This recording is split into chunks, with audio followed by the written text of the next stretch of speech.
We've been here 89 years. During that time, it was Roach Feed and Grocery. The building is exactly the same. You had the downtown area that had all your stores that everyone traveled into town to shop. What we provide has changed some through the years as the community needs have changed. Hay for straw, for wild bird food, for dove food, for rooster feed, for pigeon food, for chicken food of all kinds.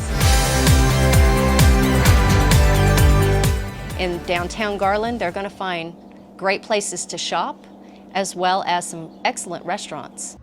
So there's lots of things to come in here that they're going to find a history, as well as things that they are looking to do at home, varieties of options with the plants, with the animals. You know, they can still bring their kids in and they get to pet the bunnies. It's important to shop local because you're keeping your business, your money, all within your community.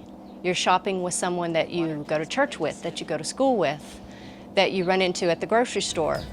But it all stays right here in our local community.